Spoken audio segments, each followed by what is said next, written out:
கோவையில் கனமழை முன்னெச்சரிக்கை நடவடிக்கையாக தமிழ்நாடு பேரிடர் மீட்புப் படையைச் சேர்ந்த 48 பேர் மீட்புப் பணிகளுக்கு தேவையான உபகரணங்களுடன் மேட்டுப்பாளையம் வால்பாறைக்கு சென்றனர்.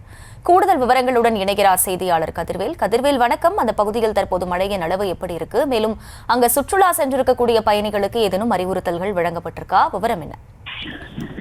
நிச்சயமாக, அதாவது கோவை நீலகிரி மாவட்டத்தில் அதிக கனமழை பெய்யும் சென்னை வானிலை ஆய்வு மையம் அறிவிச்சிருக்காங்க. இதன் காரணமா இவ்விரு மாவட்டங்களுக்கும் ரெட் அலர்ட் எச்சரிக்கையானது விடப்பட்டிருக்கிறது. இதன் காரணமா மாவட்ட நிர்வாகம் மற்றும் வருவாய் துறையினர் பல்வேறு முன்னெச்சரிக்கை நடவடிக்கைகளை மேற்கொண்டு வராங்க. குறிப்பா சொல்லணும்னா, தமிழ்நாடு பேரிடர் மீட்பு படையைச் சேர்ந்த 48 பேர் மீட்பு பணிகளுக்கு தேவையான உபகரணங்களுடன் கோவை வந்திருக்காங்க.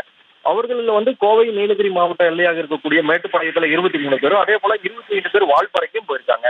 நீலகிரி மாவட்டத்தின் எல்லை பகுதியாக இருக்கக்கூடிய மேட்டுப்பாளையம் இருப்பதனால இங்கு அதிக மழை பெய்தால் பில்லூர் அணையில் இருந்து பவானி ஆற்றின் வழியாக நீர் வெளியேற்றப்படும். இதன் காரணமாக வெள்ளப்பெருக்கு ஏற்பட அபாயம் இருக்கு. இதனால மேட்டுப்பாளையத்திலிருந்து நீலகிரி மாவட்டத்துக்கு செல்லக்கூடிய ஊட்டி மற்றும் கோத்தகிரி சாலைகள்ல கனமழை காரணமாக மரங்கள் விழுந்து போக்குவரத்து பாதிப்புகள் ஏற்பட வாய்ப்பு இருக்குது.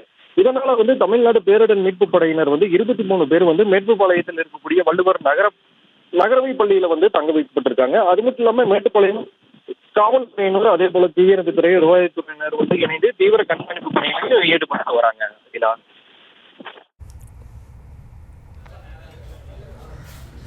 முழு விவரங்களுக்கு நன்றி கதிர்வேல்.